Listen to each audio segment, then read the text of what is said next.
everyone. Welcome to the 315th episode of the Internet of Things podcast. This is your host, Stacey Higginbotham, and your co-host, Kevin Toffel. We are going to be talking about will.i.am's new face mask. For once, we're not talking about Wink in will.i.am. Yay! We'll be talking about Ring and a robot that uses RF frequencies to detect things. We've got Apple launching an app for Find My, other things. We've got Verizon working with AWS for edge computing. Another hack on a water security plant, although this one is older. And Madam A is getting dressed up for the corporate life. Plus, IKEA and Sonos have a new product coming out. Google Home is tweaking some of its settings. And Kevin has reviewed the Wise Watch, and we'll find out what he thinks about that. Plus, this week, we welcome back Digicert as a sponsor, and our guest is Jennifer Ploskina of Eaton. And Eaton makes electrical boxes, panels, switches, and even stuff for industrial motors and such. And so we're going to be talking about the concept of every home and building becoming its own little microgrid and what that's going to mean. So let's kick this show off with a message from another one of our sponsors. We've got a new sponsor this week. It is Qt. IoT projects can come with lots of challenges. Connectivity, big data analytics, deploying sensors, creating crisp and responsive user interfaces on a tiny footprint are all difficult. Qt, which y'all would recognize as the letters Q and T together, can help with all of that. Qt is the software development platform that has everything you need to create connected devices that your users are going to love. From no-code UI design tools to libraries, sensor APIs, networking, and connectivity classes and protocols that are surprisingly easy to use. Give Qt a try. To learn more about Qt, visit www.qt.io/Stacey on IoT. Whew, that's a lot of letters. Let's do that one more time. It is www.qt.io/Stacey on IoT. All right. First up, let us talk about this crazy mask that Honeywell and will.i.am designed. This is a $300 face mask that looks like something Mad Max would wear. I was just going to say the same thing. I mean, it's called the Zuper mask with an X. Mm-hmm. And one, I'm hoping that we're actually reaching the end of the pandemic soon. So spending $300 on a mask is not something I'm after, but... Well, it would not surprise me since Asian countries have long worn masks, even pre-pandemic, if more people around the world do wear masks all the time. But I don't think we need what he's providing here. Let's talk about this. This is a mask it looks very hardware future-esque. It's got a Honeywell HEPA filtration system. Now, does HEPA kill all viruses? No. But it does have noise-canceling headphones, LED lights for the nighttime, rechargeable battery, and Bluetooth. So this lets you basically talk on the phone, take calls. It has a seal over your nose to help your glasses from fogging up. Yay. This to me is technology for the sake of technology. I mean, I don't want to have to charge my mask when I leave the house. This is something you're going to wear when you know you want to take phone calls on Bluetooth or you want to listen to music and you literally want just the eyes of your face showing because it's all encompassing on your face. Here's a thought. What if this isn't for like walking to the grocery store? What if this is for like when you're working in an office and you have to have your mask on all day? Does that change things? I mean, because the noise canceling headphones part or like sitting on an airplane. Yeah, those use cases make sense. But I mean, I don't take phone calls if I'm in the office unless they're office phone calls. And that I probably wouldn't be using my mobile phone for that. I don't know. I haven't worked in the office in ages, but I don't. I'm trying to think of this as like, so for example, I have multiple pairs of headphones. I have my noise canceling over the ear headphones that I wear on planes because they're more comfortable and they do a better job, I think. Same. I have my Bluetooth headphones that I wear for like working out and they're wireless. I have a special set of headphones for like my business calls and like television type appearances. So I look a little less crazy. Then I have like my cheap earbuds that I keep in my car. So if I think about the fact that I have 4 sets of headphones, do I need a 5th that would add basically the ability to be safe on a plane? And maybe if I went to an office in an office, then I might do it. I was prepared to poo-poo this, but now I'm like, oh, maybe I would. I don't know. I mean, yes, it would work for that. I think you're atypical. I don't think most people have 4 or 5 pairs of wireless headphones or headphones in general. 2, maybe 3 at most. Let me ask you this question. Knowing what this looks like, let's say that we start having events again and you're going to be on stage and you still want to be safe, so you want to wear a mask. Well, you wouldn't be wearing headphones. I don't know. I just don't. I see this as a very limited type use case. I really do. I mean, I'd rather just use the headphones I have and my N95 mask. Well, and there's lots of professions that use N95 masks prior to like the pandemic, right? So in not just medical, but like paint stripping. And those people might want headphones. I don't know. Or during wildfire season when I wear my N95 all the time. But what's stopping them from wearing headphones with the mask now? Okay, that's a good point. That's what I'm saying. This is just a conglomeration of things, and he's hoping to sell it for $300, and he's got a big name behind it with Honeywell, and I can appreciate that. But when I look at all of the things that he has tried to create, other than helping to form Beats Music, all of his products, can you name them? Most people can't. You might be able to. Wink, because I want it to work and it doesn't.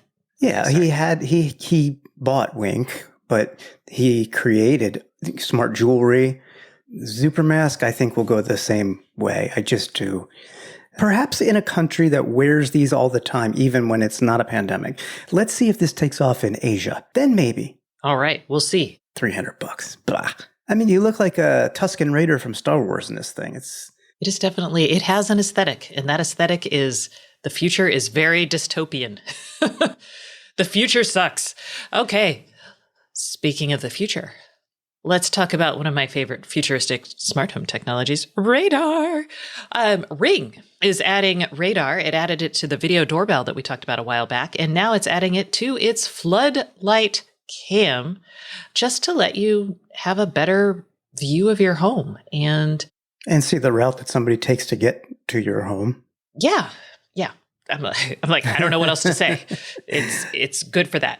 And it will also hopefully, I'm kind of hopeful that this might help reduce false positives. Like a tree branch, eventually, right? A tree branch moving is like, motion, and then you might get an alert. But if you could combine something like motion, but did it come from, like, was there motion over an extended period of time changing position in relation to your house, which could be a person as opposed to a tree branch, which usually just blows in a pretty prescribed direction. Right. And in a small space. I mean, a tree branch is only going to move maybe a foot at most in either direction or many directions, whereas a person would move several feet, and you can track their path. And that would be more of a true sighting of something that you want to see. Yeah. So I'm just thinking, like, how can we combine this to like make it better? They're getting there. So this is $250. You can pre-order it starting today. Comes out on May 6th. And they also have a new video doorbell 4 for $200, but I don't think that has the radar. Oh, boo. All right. And we're not actually speaking of radar again, but we're speaking more of RF, radio waves, which radar is one. MIT researchers have figured out a way to help robots see better by using RF to help them see through things. So think of it like X-ray vision. And instead of Superman-like skills or the ability to see beneath people's clothes, woo, I'm channeling my inner teen boy here. This allows robots to pick things up that are under other things, which is really exciting for like use in a warehouse. Because when you have a warehouse, you've got all sorts of things stacked on top of each other, and a robot might be looking for a particular shape. It can see through something to see if that shape's in there and help get to that. So this is part of an ongoing effort, 2 trends. 1, giving robots the ability to work in more places and more capabilities. And 2, using RF in ways, it's really RF plus machine learning or RF plus algorithms to understand what's going on in an environment. So to give that context. So I was really excited to see this. This is brand new research. It is probably not going to be in real production for a long time. And it's called RF Grasp if you want to check this out. It's pretty sweet. That whole RF sensing or positioning of things that maybe you couldn't see optically. We've even seen that to some degree in the smart home, where there are devices that are detecting when somebody falls, and that person may even be in a different room, but the RF signals that pass back and forth through somebody and through the wall can detect, hey, that person isn't where they were. They're now on the floor. It's very early, I think, but it shows a lot of promise. Yeah. And actually, the researchers working on this, trying to make it relevant for you and I, they said, hey, you can imagine a robot that can find your keys, whether they're under a couch cushion or someplace else. You could be like, my Roomba is named Terrence. So I could be like, Terrence, go find my keys. And lo and How did you behold. come up with Terrence, might I ask? We have a history in my house of strange names, and I try to do 2-syllable names because that's easier for my voice assistants to work with. Dogs and voice assistants, naming conventions stay the same. Okay. I really like saying, hey, G, go tell Terrence to vacuum the master bedroom. And Terrence says, hey, G, I don't feel like it. Tell Stacy. Terrence has never talked back to me. Terrence is amazing. All right. Apple. Speaking of finding out where things are, Apple, which already has the Find My iPhone, my Mac, my AirPods, etc., we know that they've been working on presumably something called AirTags, which are little tracking devices that you can attach to things. But they're also opening up their Find My platform, so to speak, to made for iPhone licensees. There's now a new Find My certification software application that developers can use to get certification for their devices. So this is big because for many reasons. Apple probably has the largest amount of devices, mobile devices in consumer hands with UWB or ultra wideband technology. That's their Apple U1 chip. The AirTags are likely to work with that. You can already use that technology with the Apple HomePod Mini and an iPhone for handing off music and such. But they also have NFC to use for finding things and connecting things. They'll use Wi-Fi. They'll use Bluetooth. Regardless, this is a good thing for developers to get in on this platform. Granted, it's not going to help any Android users and other people, but again, Apple has a large user base. I hate it. And I hate it. I know you do. I really understand it. And I think it's more because of Apple as a company than Apple as their products that you hate it, correct? I hate it because tying it to UWB, and yes, they opened up the UWB chip. So it's their U1 chip that uses ultra wideband. So they open that up, like trackers can put that chip now into their devices and then they can work in this ecosystem. But if I have, like, we're a mixed household, Android and iPhone, now I've got to have a tile for my Android. I mean, it's still going to work on Bluetooth, so that'll be fine, but it's not as granular. So it's just Apple just screwing the nails in, twisting them in, I guess. I hate what it. they do. I mean, what they do is make very compelling features that are easy to use, understandable, and appear, in quotes, magical. I'm not saying they are. And they're proprietary to their system. That is correct. They have built a whole ecosystem, hardware, software, and services that generally works really well. If you don't like it and you don't want to be tied in, I totally understand that. I get like that and I switch between iOS and Android, every 6 months or whatever for that very reason. But then when I'm on Android, I'm like, why doesn't this just work? Why doesn't that just work? I go back because the other things, they do work well. I'm not going to convince you. I'm not trying to. I'm just saying, I think this is a good thing for Apple and its ecosystem. Yeah. I mean, basically, the MFI program is historic. It's also revenue generating for Apple. Sure. It's now part of MFI. It's called Find My Certification Assistant. And yeah, you can pop a U1 chip in your device, certify your device on this, and suddenly people can find their sunglasses with their iPhone, not just like they're in this address or, oh, they're in this general vicinity, but like, oh, they are like 6 inches away from your HomePod. Yay. All right. People with iPhones will no longer need to look for their keys. Good for them. Are you the only one without iOS in your home? My daughter usually gets just whoever's phone gets cast off first. Okay. So she switches. Gotcha. Okay. Let's talk about mechs. No, let's not ever call it that. Let's just call it edge computing. So back in 2019, Amazon Web Services and Verizon teamed up and they were like, hey, we're going to work together for edge computing. So we're going to tie some Amazon services. We're going to put things in Verizon's like actual little, they're not data centers formally. At the base of the tower, there's servers and things like that. They were going to tie some Amazon services there. That way companies could basically have lower latency and blah, blah, blah. Okay, so that was announced in 2019. Now Amazon and Verizon are actually really releasing things and people are using it.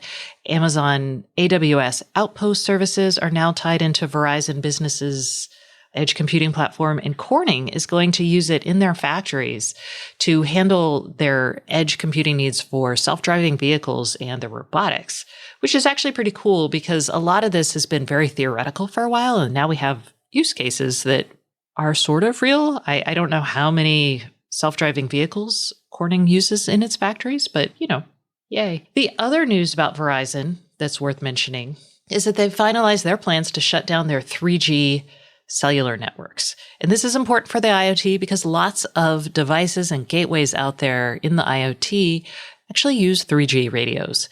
We've known this was coming, but Verizon said that they are going to shut their 3G network down at the end of 2022.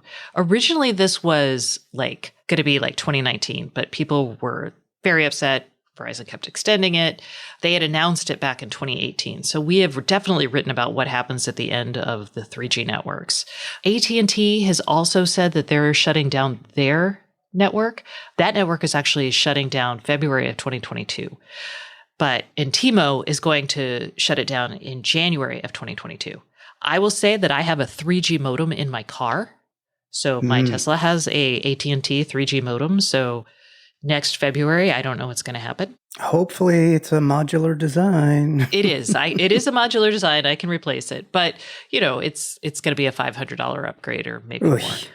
Which, again, and we talk to people, I have done stories on this before, and most of the companies that are actually using 3G radios in their products, they've been planning on this for a while because they signed these contracts way back with these companies. And the companies like T-Mobile, AT&T said, hey, yeah, we're going to support this for X number of years. Right. So the biggest issue actually with this is people like me. So it's people who are like, now I got to go upgrade, and they may be ignoring emails from their vendor that are like, hey, by the way, in a year, your gateway, your home security system is going to stop, having backup access to the internet through 3G. You need to upgrade. So those things are going to happen. So be on the lookout for those emails, although Tesla still hasn't sent me one. I hope they put a 5G module in your car at this point. Those modules aren't great. If I'm going to go for a 5G module, I would probably wait until the last possible second. But that's just me. And a final note, just to put this all in perspective, there's actually still about 19% of the global, and these are US networks that we're talking about, but the global cellular market, 19% of those connections are still 3G. They're falling, but there's still about 1.54 billion 3G connections at the end of 2020. So, that's telegeography data, by the way. All those early IoT sensor devices that use cellular data, I'm sure they're all going to have to be replaced. Oh, yeah. Not just the radio, the devices, I have a feeling. Oh, yes, the devices. I've talked to ADT about this. I've talked to, I think, Vivint maybe, or Alarm.com. I think it was Alarm.com. And they've been very proactively trying to incentivize their customers to upgrade. So as it gets closer, they'll have to be slightly more aggressive about it. So y'all can look forward to that. Okay, let's talk about hacks. Oh, that's... Hey. All right. This is a newish story because of a judgment, but this is an older story. This happened in 2019. But y'all remember that Florida water treatment plant hack where the hacker, I'll use hacker in quotes, got in via TeamViewer, which is a remote access tool for industrial internet usage, right? So for monitoring systems. Basically, what happened is horribly lax security on the water treatment plant's part. It looks like that happened in Kansas in 2019. there was someone who was hired to actually upgrade the Ellsworth County Rural Water District's computer system. And he basically went in a little bit later and started messing with the chemical levels in the plant. And now he's been indicted for hacking the water system, and his charges carry a maximum prison sentence of 20 years and 5 years. So what we're looking at is this poor person. I shouldn't say poor person. This person. No. Well, so he's 22 now, which means he was working on this when he was 19. What 19-year-old is smart enough? Well, 19-year-olds, they're not. They're curious. I understand that, but still. And again, in this case, there wasn't ever a danger to the public because the control system in place monitors the water chemicals to make sure nothing gets out of whack. So it's an additional layer of security. But basically, what we're doing here is we don't actually talk about this enough. We talk about hackers and nation states, but we don't talk about employee access and ways to revoke and responsibly manage employee access to critical systems.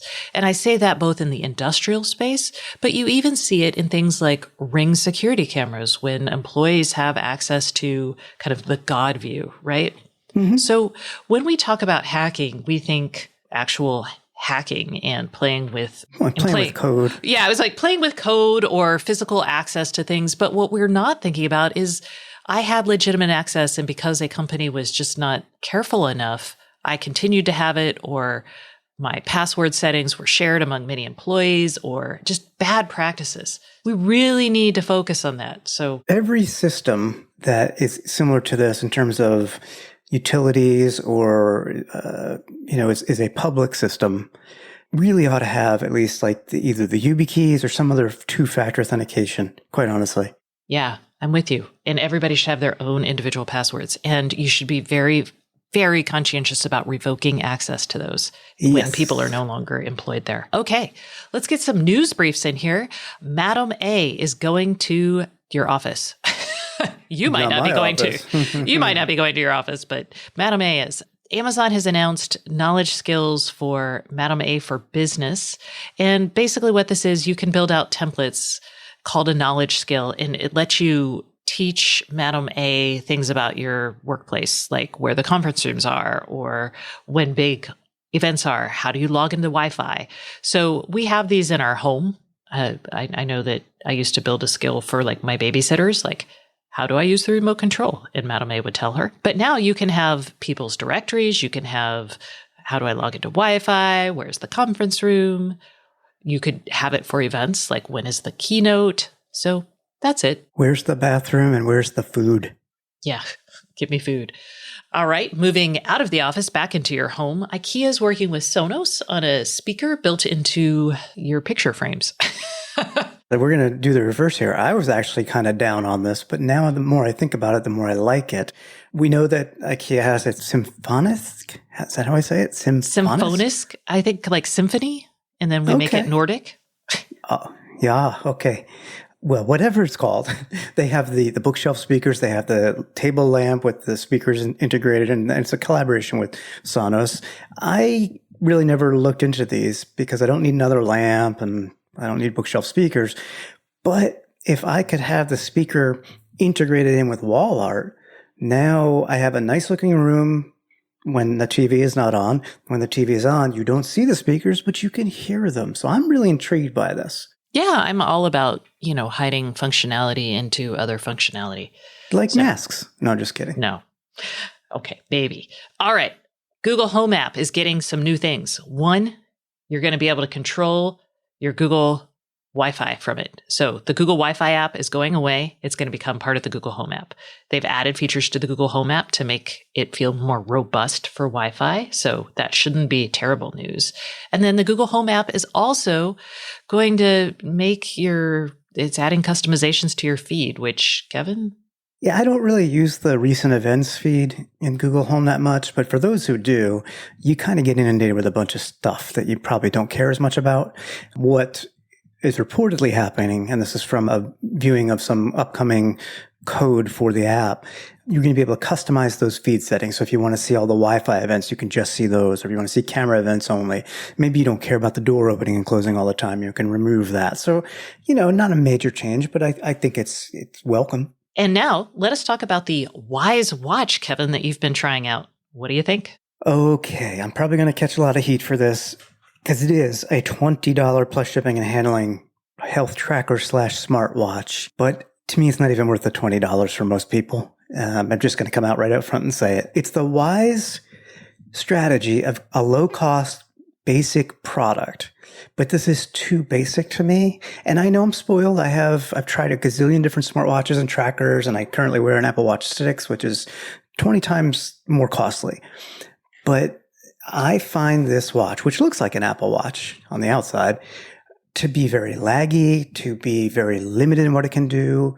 It doesn't connect to Wi-Fi, so you must have your phone connected to it via Bluetooth to get the data from it. Scrolling through the touchscreen, again, as I said, laggy. Battery life is fantastic. It's a good 7 days, which is fantastic. But the reason it's so good on battery life is because it has so few features. It does have an accelerometer inside. It does have a sensor for heart rate and blood oxygen levels. I use those. I compare those to the Apple Watch and as well as some other devices that I have around the house. It's just not accurate in anything that's measuring by comparison. And the other devices that I have are much closer in terms of comparing. They're not ever going to be the same. But I mean, if I'm shortchanged 1,000 steps in a day with the Wise Watch, that's not great. If the heart rate is 10 beats less per minute, that's not great. I think if you are a Wise smart home owner and you're all in on Wise, because you can create up to 10 touch shortcuts to turn lights on or off or run an automation or send a video up to the cloud with your camera, then maybe. But for the health features, it's really more of the value is in trends, less in the data. It's just not that accurate. I said it best, I think, in my headline. It's a 2014 experience in 2021. Yikes. What about voice? Can I use it to talk to things, control things with my voice? You can certainly talk to this watch. It won't do a thing, though, because it doesn't have a microphone or speakers. So there's no digital assistant. It is completely reliant on the Wise app on your phone. Completely. You can't even, if you walk around the house, you put your phone down and you go out of Bluetooth range, and you're not wearing the Wise Watch and you hit a shortcut button, if it can't connect via Bluetooth to your phone in your own house, that's not going to happen. That shortcut won't take place. Yeah, that would be terrible for me. Yeah, no music, no installation of apps. You get what you get, which is very basic. Even the notifications. I mean, my messages from iMessage, they come through, but they're truncated. I can't respond to them, of course. And there's even parsing errors, like there's a space after every apostrophe. It's just feels like a knockoff watch. Okay, which it kind of is. I'm sorry. I know I wanted to like this for $20. I like almost every single other Wise product almost without question. This one is just not doing it for me. Fair enough. You don't have to like everything. All right. Well, that concludes the news segment of the show. Let us now move into the Iot Podcast Hotline. This is the segment of the show where we answer your questions, and it is sponsored by Very. Very is a fully distributed IoT engineering firm that helps you get your biggest projects fully operational on time and on budget. And you can discover what Very's multidisciplinary teams can do for you at www.verypossible.com. Okay, so lots to do with this week's voicemail. We have got a winner for March. I do want to tell people that the April prize is going to be a smart speaker of your choice, as is our want. And our March winner is Danny. And actually, this week, Danny is also the person who asked our question. So, yay, Danny, you get both a smart speaker and an answer. Woohoo! If you would like to be entered to win, or just to have the chance for us to answer your question, give us a call at 512-623-7424, and you'll be entered for our April drawing, and we might answer your question. All right, so Danny, you had a good question, so let's hear it. Hi, my name's Danny Roseberry out of Indiana. I was curious with projects like OpenHab and Home Assistant, if equipment that's being depreciated from different companies, if those are still able to be used with those projects. Thank you very much for your time. Bye. Okay, Danny, the answer to this is probably not in most cases. It's also a little bit of it depends. It depends on how a company implements their integrations with OpenHAB or Home Assistant. Most of them are going to do it via a call out to an API. And what happens is a company will deprecate its API and then it just won't work anymore for you. So that happened in the case of Nest, actually, when Google said, you know what? The way we're doing this is not secure. We don't like it. We don't have enough control. Let's change it. That broke everything. Now, if a platform has the ability for people to come in and kind of reverse engineer and build their own drivers, that happened a lot on SmartThings before they went from Groovy to where they are now, you will actually, after a period of time, people might find the API and kind of reverse engineer aspects of it. But that's becoming more and more difficult. It's not difficult, but companies are clamping down on it more, I guess I would say. Well, the other problem is if I'm a developer and I decide I'm going to support some smart plug that the API is being deprecated for, I can create the API, but I also have to have a server to respond to that API, meaning I've got infrastructure that I need to pay for. So there's that whole aspect as well. Yes. And so you know what I would do? Because I think this is a great question as we migrate away from hardware more into software for controlling the devices and such. We can't give a universal answer, and it's going to be a product by product basis. What I would do is look at the OpenHAB forums, look at the Home Assistant forums, look at the Samsung SmartThings forums, and see what developers who currently have, say, handlers or APIs for these things plan to do. Because they're pretty transparent. I mean, they're offering a service, and if they don't tell people about it, then why are they even bothering, right? Why are they spending the time to code it, host it, etc.? I would look into the forums and see what people are doing and use that information to make my decisions in terms of what devices I might keep or replace. Yes. And so I will say that being on OpenHAB or Home Assistant, those have incredibly robust developer communities.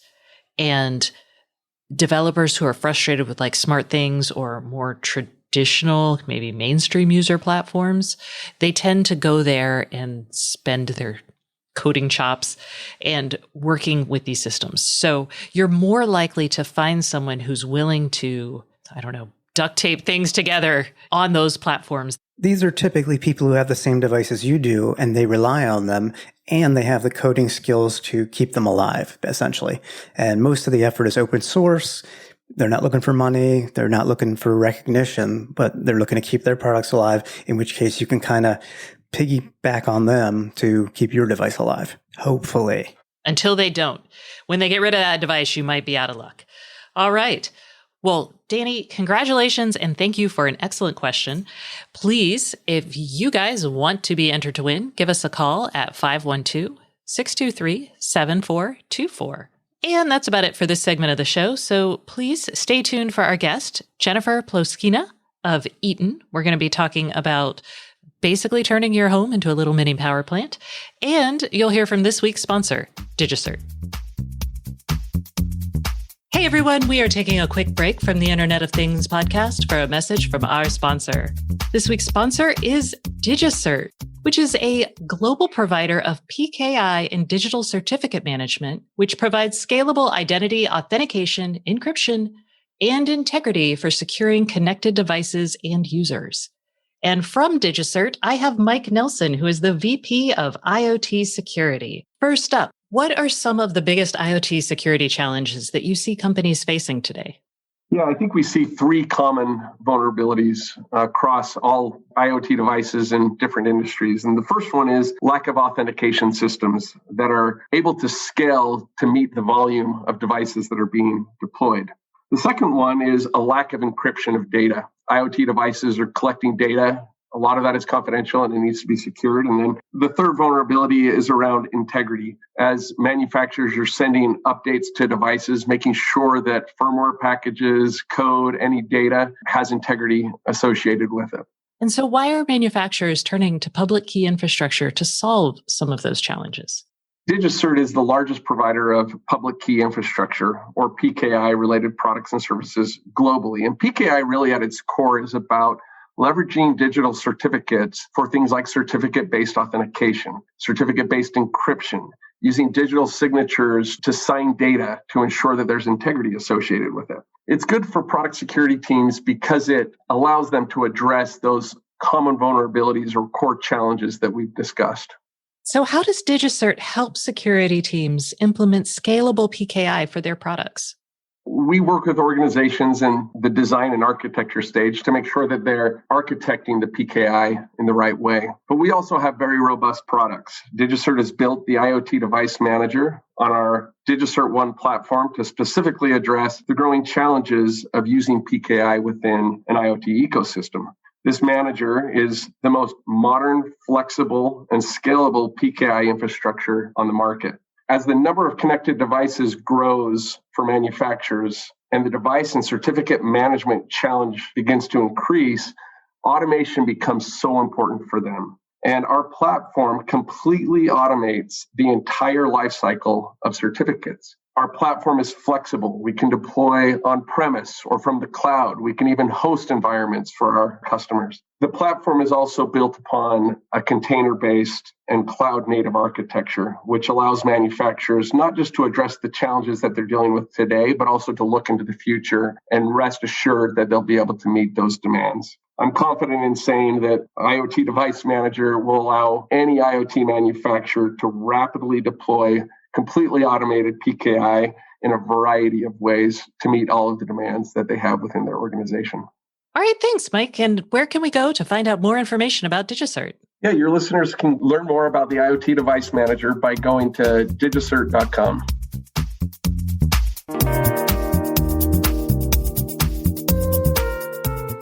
Hey everyone, welcome back to the Internet of Things podcast. This is your host, Stacey Higginbotham, and today's guest is Jennifer Ploskina, who is the Connected Solutions Segment Manager at Eaton. Hello, Jennifer. How are you today? Hi, Stacey. I'm great. Thanks so much for having me. I am excited because one of my obsessions is actually what happens when we make the grid smarter, when we have the electrical grid can have that back and forth, just like we have with, the internet, IP communication. So we're going to talk about that today. But first, I want to help people understand the perspective you're going to bring. So why don't you tell us a little bit about Eaton and what it is? Sure. Eaton Corporation is a power management company. We supply solutions in the utility grid space, down to industrial facilities, power distribution, motor control, software solutions, and then all the way down to commercial buildings and even residential. So a real easy solution that we have is the load center and the circuit breakers in your home.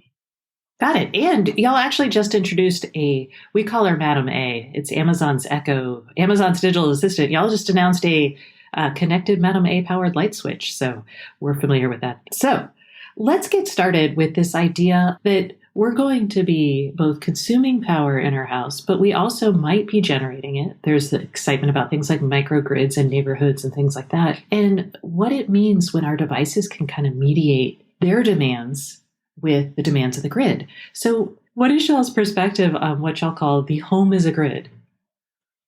Sure. It all starts with what we consider the energy transition, or really the global shift to reduce our dependence on fossil fuels and create a more sustainable future for energy. And this could include adoption of electric vehicles, electrification of homes and buildings, like adding electric water heaters instead of gas-fueled heaters. So it really starts with that sustainability interest.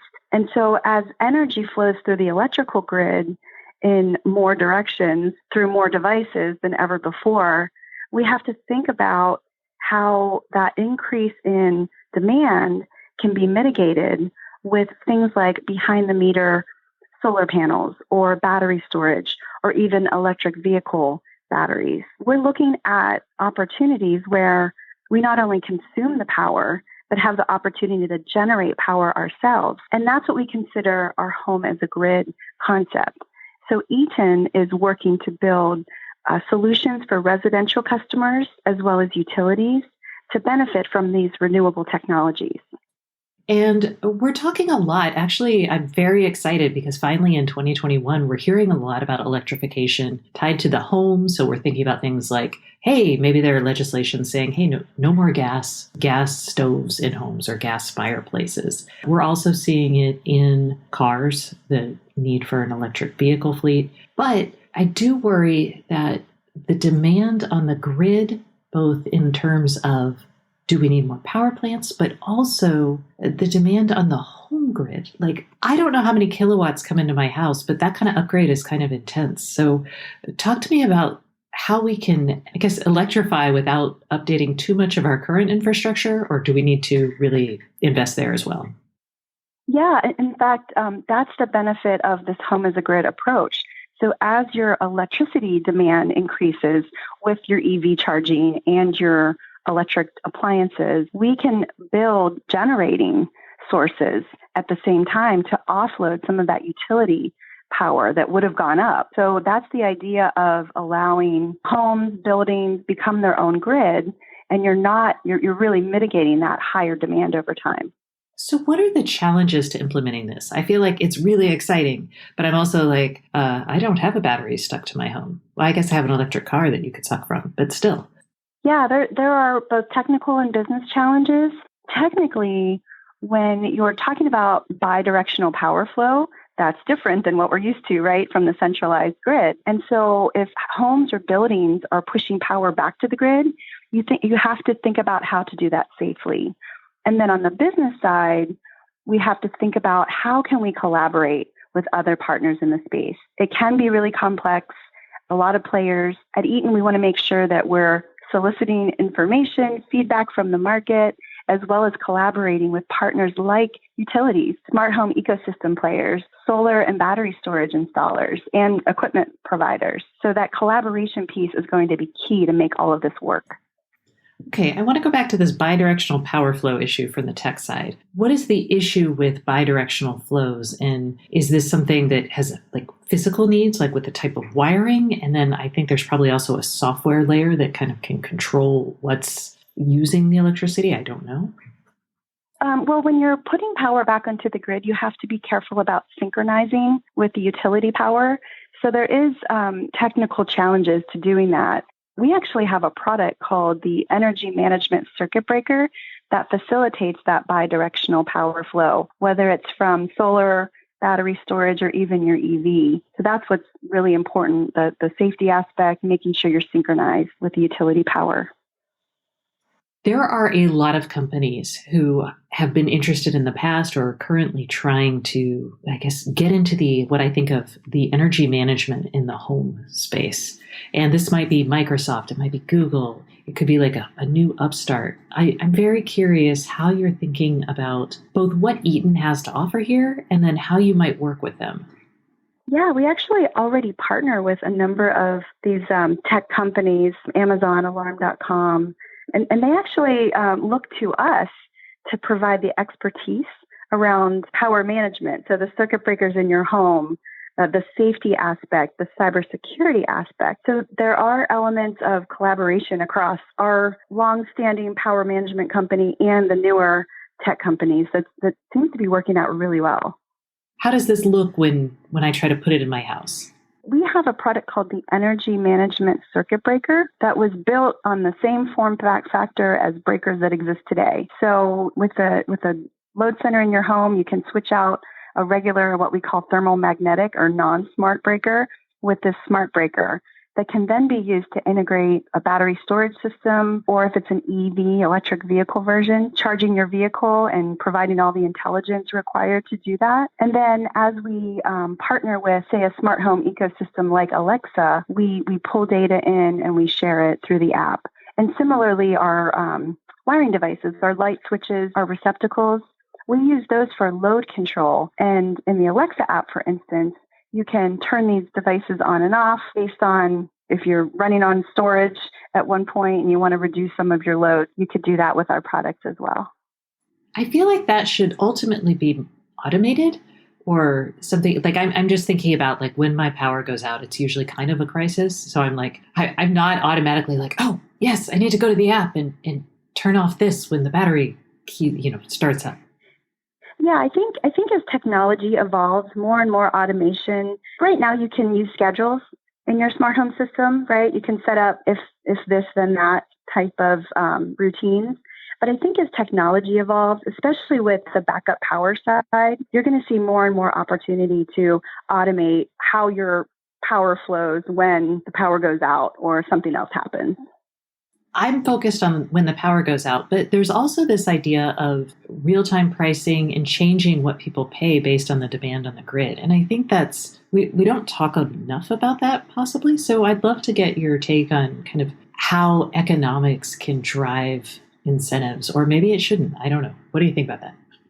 Yeah, sure. We talked earlier about the electricity demand increasing based on consumers and industry wanting to move towards low carbon fuel sources, right? So the idea that a utility wants to encourage keeping their overall demand low, one method of doing that is what's called time of use pricing or real-time pricing based on current demand levels. Well, with the concept of home as a grid, it does allow homeowners or even building owners for the larger buildings to manage their usage, their power usage, so that they're not getting into those higher electricity prices. And then with the bidirectional power flow, there's actually an opportunity to generate revenue by selling power back to the wholesale market. That's a whole other concept we haven't hit on yet, but economically, there are a couple of ways to help consumers save energy costs and actually bring in a new revenue stream.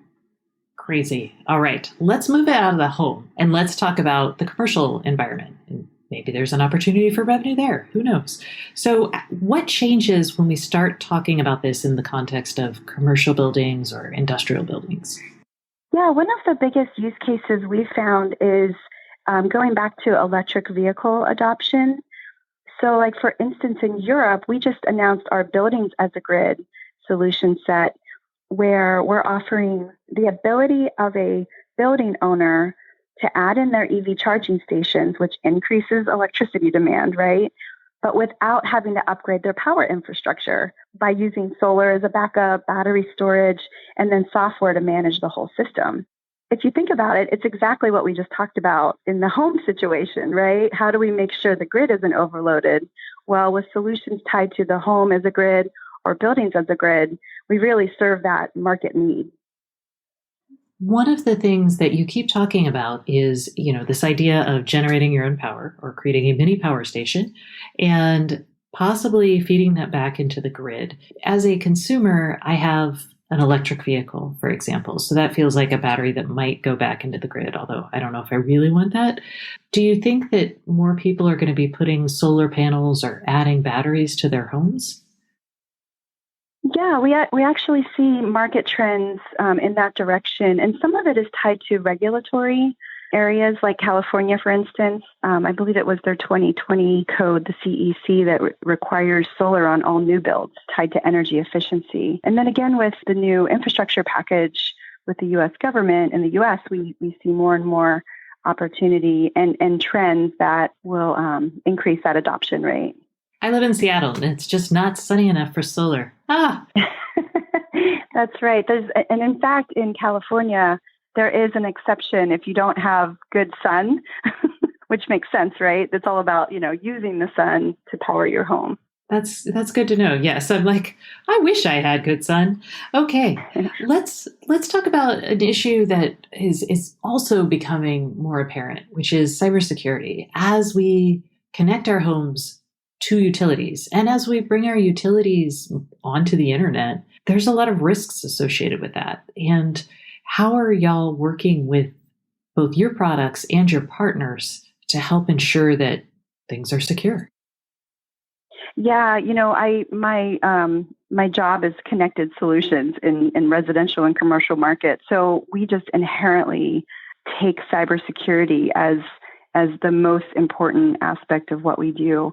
So when we're looking at solutions for home as a grid, for instance, and communicating information across different networks, perhaps back to utilities, we see cybersecurity as the utmost importance.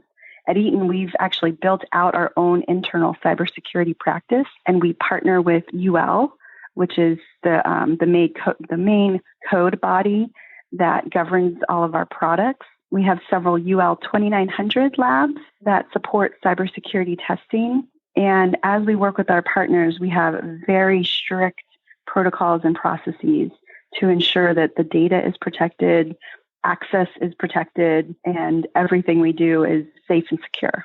I look forward to that. And how do you think we'll pay for all of this? I mean, this is a lot of information going back and forth. It's unclear if I'm going to be I don't know if I really am that inspired to upgrade my electrical panels. So how does this get rolled out from an adoption perspective? Yeah, that's a really good question. I think it depends on the individual and what they care about. What are their priorities? Are you in an area that loses power significantly or enough times throughout the year that you want to make sure you have that backup power? You might be more interested in putting home as a grid solutions in place. If you have really great power quality and resiliency in your area, maybe not so much, but you might care about a new revenue stream. So you might say, I'm willing to invest X dollars to get back Y. So I think it really depends on the individual.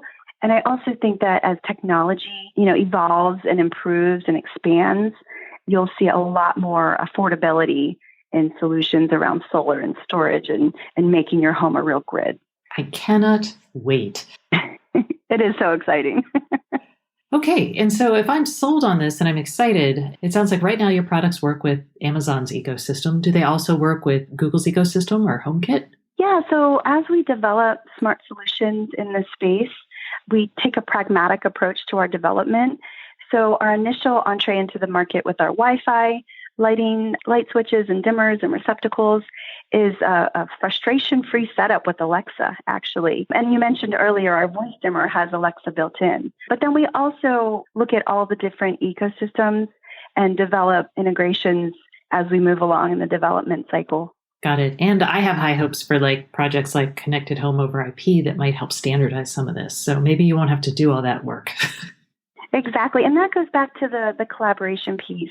Eaton is really committed to having an open platform, open collaboration in all of our solutions in the home as a grid or building as a grid space. So we really do hope to see more and more open systems so we can collaborate more fully to get the right products out there. And what about standards? Obviously, when you want things to talk to each other at the utility, at the home, at the commercial setting, we should be talking about standards. And it's unclear to me what we should be looking at or for, what standards might be important here and what we should seek to standardize when we talk about creating these grids. Today, as you know, there are many different communication protocols, and some of it is proprietary in some portions of the home as a grid space. I think it is really important to consider more open standards. So you mentioned earlier the Connected Home over IP. We see that as an opportunity to create a more open standard for communication. We also, going back to some of the regulatory requirements and standards and codes to ensure safety and cybersecurity needs, we see that as extremely important. And, Eaton being in the safety and security space our last, 100 years or so, we feel pretty well positioned to support all of the open standards and safety and security considerations. Jennifer, thanks so much for coming on the show this week. I really appreciate it. Oh, thanks, Stacey, so much for having me. We're really excited about the changes in the industry and the opportunities that they bring. Our home as a grid approach is really well positioned to support consumers, utilities, all of the solar and battery storage suppliers, and we look forward to all of that collaboration. That's it for this week. Thanks so much for listening. And remember, if you'd like more IoT news, sign up for my newsletter at staceyoniot.com. We'll see you next week.